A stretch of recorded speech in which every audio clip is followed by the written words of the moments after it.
Kejadian ini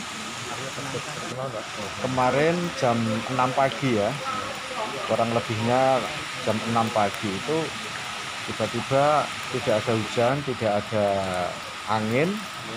Pohon yang besar ini yang dulunya sudah miring, yang berada di atas atap dari pertapaan ini tiba-tiba rubuh gitu.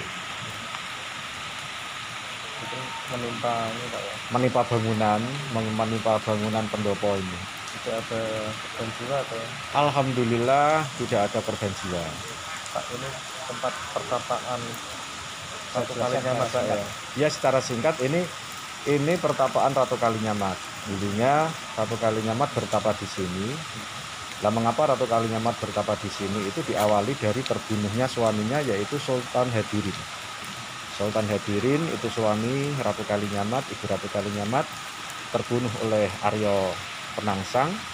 Kemudian Ibu Ratu Kalinyamat ingin meminta keadilan kepada Allah, kepada Tuhan, agar sang pembunuh dari suaminya itu mendapatkan balasan yang setimpal dari Allah Subhanahu wa Ta'ala. Maka Ibu Ratu Kalinyamat menyendiri kholwat. Kalau dalam istilah tasawufnya kholwat, kalau orang Jawa mengatakan topo atau semedi, yang dinamakan dengan istilah topo wudho senjang rambut, itu di sini untuk meminta kepada Allah, meminta keadilan agar sang pembunuh dari suaminya diberikan hukuman yang setimpal oleh Allah gitu.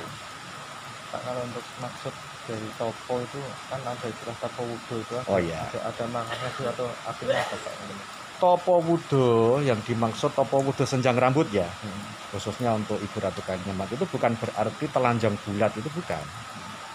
Tapi beliau itu wudho dalam arti melepaskan busana keraton, tetapi memakai pakaian layaknya rakyat biasa gitu. Itu istilah topo wudho.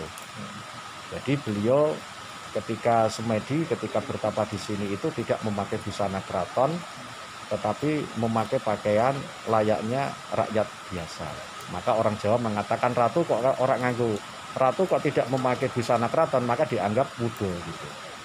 Bukan berarti telanjang bulat, bukan. Meninggalkan keduniaan dan meninggalkan keduniaan karena dalam rangka untuk takarrub, mendekatkan diri kepada Allah di tempat yang sepi, di mana tempat ini dulunya tidak ada orang atau tidak ada penghuninya, masih berupa alas belukar. Itu dilakukan abad keberapa Pak itu? Tahun 1400, kurang lebihnya 1445,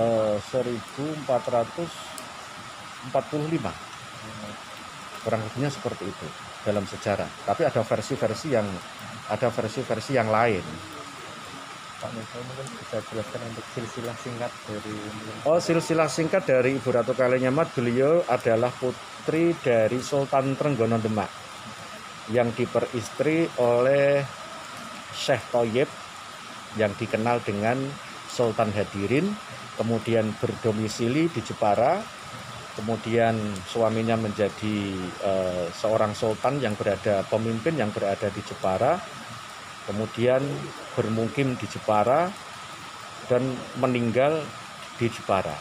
Dan ketika suaminya itu meninggal, yang menjadi wakil dari suaminya untuk memimpin Jepara itu Ibu Ratu Kalinyamat.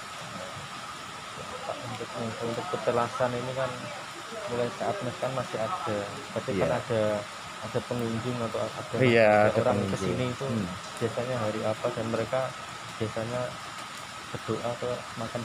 Iya, di sini aslinya itu keramatnya itu adalah malam Jumat Wage.